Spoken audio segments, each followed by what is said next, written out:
Varicose వ్యాధితో బాధపడుతున్నారంట. తక్కువ ఖర్చుతో ట్రీట్మెంట్ కావాలి అనుకుంటే ఎవిస్ హాస్పిటల్ని సంప్రదించండి. నమస్తే రమ్మగారు. నమస్తే జయ. రమ్మగారు, సాధారణంగా మనం చూస్తుంటాము, ఎంతసేపు ఎదుటివారిని కరెక్ట్ చేయటానికే ట్రై చేస్తాం. ప్రతి విషయంలో కూర్చున్నా ఇలా కాదు, నుంచున్నా అలా కాదు. ఇంట్లో వాళ్ళైతే, బయట వాళ్ళైతే వేరే రకంగా.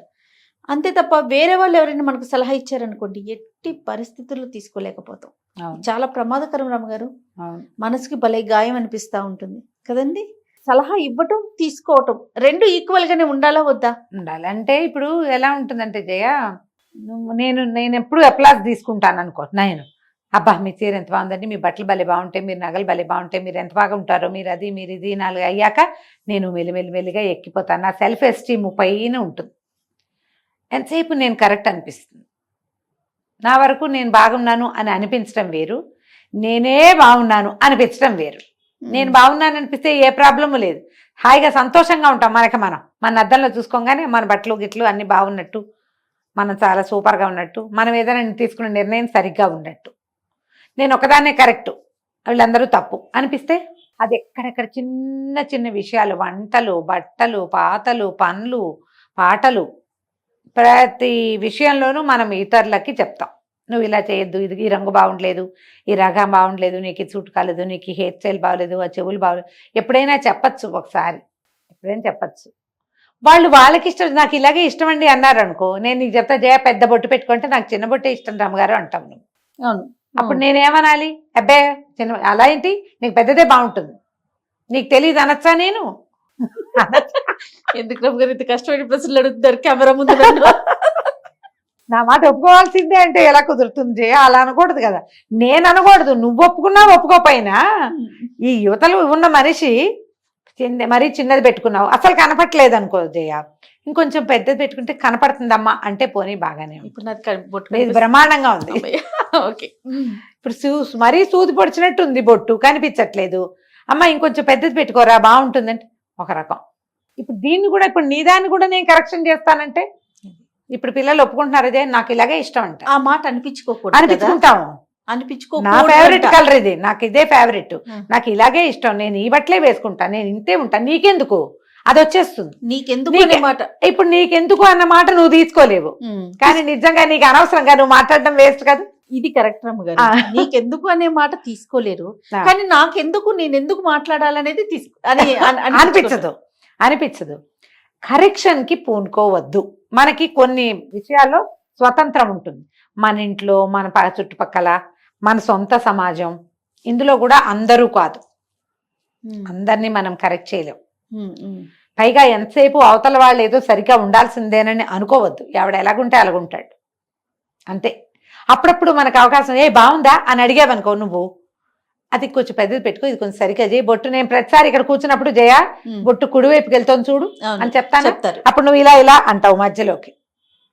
నా జుట్టు పక్క వచ్చేస్తాను, రామగారు దీన్ని సరి చేయండి, ఇది బాగుంది, సరిగ్గా ఉన్నానా అని నేను అడిగితే నువ్వు ఏ కరెక్షన్ ఇచ్చినా అవతల వాళ్ళు తీసుకుంటారు. నేను ఇలాగే ఉంటాను, దిక్కున సార్ చెప్పుకో అనే వాళ్ళకి నువ్వేం చెప్తావు? పైగా హర్ట్ అవుతావు. అంతే కదా. నీ మాట వింటలేదనిపిస్తుంది.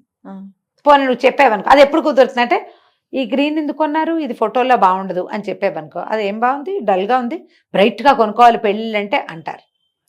ఆ గ్రీను ఆ పిల్లకో ఆ పీచుకో బాగుంటుంది, అది ఫోటోల్లో కూడా బాగుంది అనుకో, మాట్లాడేది. ఒకవేళ ఫోటోల్లో దానికి డల్గా ఉన్నట్టు అనిపిస్తే, అవునక్క నువ్వు చెప్పింది కరెక్టు, గ్రీన్ డల్గానే ఉంది, ఈసారి నువ్వు చెప్పింది రెడ్ కొనుక్కుంటాను, అదే ఒప్పుకోవచ్చు. రేర్గా, ఇది చాలా రేర్గా జరుగుతుంది. ఎందుకంటే ఇప్పుడు మన ఫేవరెట్ కలర్స్లో మనకి ఏది ఇష్టమో ఆ రంగులో మనం బాగా కనపడతాం. అన్ని విషయాలు అంతేనే. మా పిల్లలకి ఆ కోర్స్ ఎందుకు ఇప్పించారు, ఆ కాలేజీలో ఎందుకు చేర్చారు, మెనూలో ఈ ఫుడ్ ఎందుకు పెట్టారు, ఆ హోటల్ ఎందుకు సెలెక్ట్ చేశారు, ఆ ప్లేస్కి ఎందుకు వెళ్ళారు, ఎందుకమ్మా మనకి అవసరం లేదు కదా. అవునండి. ఇది సమ్ క్లోజ్ రిలేషన్స్లో మాత్రమే ఉంచుకోండి. తర్వాత ఇంకొకటి ఏమవుతుందో తెలిసి ఇక్కడ ఒక విషయం చెప్పాలి. ఇది మన రిలేషన్స్ని చెడగొడుతుంది. ఒక వదిన మరదలు విషయం చెప్దాం. ఆడపడుచు అన్నిట్లలో ముందుంటుంది, ఆవిడ ఎక్కడికో ప్రయాణం, ఒక ప్లేస్ చాలా నచ్చింది, అద్భుతంగా ఉంది అక్కడ. తమ్ముడిని మరదల్ని అక్కడికే పంపించాలని ఉంటుంది ఈ అమ్మాయికి. నువ్వు ఎంజాయ్ చేసావు, అక్కడ టెంపుల్స్ బాగున్నాయి లేదా హోటల్స్ బాగున్నాయి. ఈ పిల్లకి, ఈ కొత్తగా పెళ్ళైన అమ్మాయికి దానికి గ్రీనరీ కావాలి, నువ్వు చెప్పిన ప్లేస్లో అవి లేవు. పైగా తనకు ఒక ఛాయిస్ ఉంటుంది. నువ్వు నీ ఐడియా వాళ్ళ మీద ఇంపోజ్ చేయొచ్చా? అస్సలు రుద్దకూడదు. రుద్దకూడదు, సలహా చెప్పాలి. ఆ ప్లేస్ బాగుంది, ఏమేమి ఉన్నాయి, ఇవి ఉన్నాయి. వాళ్ళ ఛాయిస్ అదైతే వాళ్ళు వెళ్తారు. అది వెళ్ళకపోతే నీ జీవితం వేస్ట్ అని నువ్వు అనకూడదు. అమ్మ, ఆడపడుచులందరూ ఈ కరెక్షన్ తీసుకోండి అమ్మా దయచేసి. చాలా మంది వదిన ఆడపడుచుల విషయంలో ఇదే అవుతుంది జయ. అవును, మేము వెళ్ళే షాపు, ఆవిడ కొనే బట్టలు ఎక్కడ కొంటుందో అక్కడే, ఆవిడ ఏ సైట్ లో బట్టలు కొంటుందో అదే సైట్ లోనే బాగుంటాయి. వేరే సైట్ లో అవేం బాగుంటాయి, ఇవే బాగుంటాయి.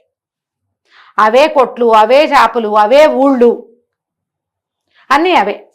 వాళ్ళకి కావాలంటే మీ సలహా అడుగుతారు. వాళ్ళు ఎక్కడైనా దెబ్బతింటే మీ సలహా దగ్గరకు వస్తారు. ఇంపోజ్ చెయ్యొద్దు.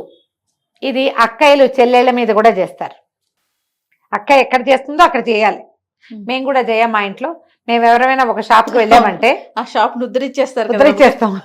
మొత్తం గుంపద్దా అదే షాప్కి వచ్చేస్తాం. నచ్చితే అది మెయిన్ కాన్సెప్ట్. అది మాలో కూడా ఒకళ్ళిద్దరు రారు, అందరూ కాదు. మేము ఒక 3-4 ఒకటే రకం వాళ్ళం ఉన్నాం. మా గుంపులో, మా 8లో ఒక 4-5 ఒకలాంటి వాళ్ళం. 2 పూర్తిగా వేరే. నాకేం నచ్చలేదు అంటే మేము తనని పిలవం. వాళ్ళకి ఇంకే షాప్ ఇష్టమో అక్కడికి తీసుకెళ్తాం. అందుకే మాకు గొడవలు తక్కువ, మేము ఎక్కువ సఖ్యతగా ఉన్నాం. చేయాలి ఇంపోజ్ చేయటల్లా. నేను ఇక్కడ చూశాను బాగుంది అంటే నా చాయిస్, నా టేస్ట్ మీద అవతల వాళ్ళకున్న అవగాహనని బట్టి నేను కూడా వస్తాను అనేవాళ్ళు ఉంటారు. ఇప్పుడు వాళ్ళకి కూడా ఒక చాయిస్ ఉంటుంది కదా. వాళ్ళ చాయిస్ వేరు, వాళ్ళ ఐడియాలజీ వేరు, వాళ్ళు ఏదో వేరే ఊహిస్తారు. ఒక్కొక్కళ్ళకి ఒక్కొక్క ఫేవరెట్ షాప్ ఉంటుంది కదా. మేము ఏదైనా ఒక షాప్కి వెళ్తే ఉద్ధరించేస్తాం. అవును, మేము దాన్నే చేస్తాం. ఉన్నది ఇట్లా జరుగుతుంది. ఇప్పుడు ఇది అన్ని చోట్ల ఉంటుంది కదా. ఇంపోజ్ చెయ్యొద్దు. మీరు అది మానేస్తే మీకు హర్ట్ తక్కువగా ఉంటుంది. గమనించండి,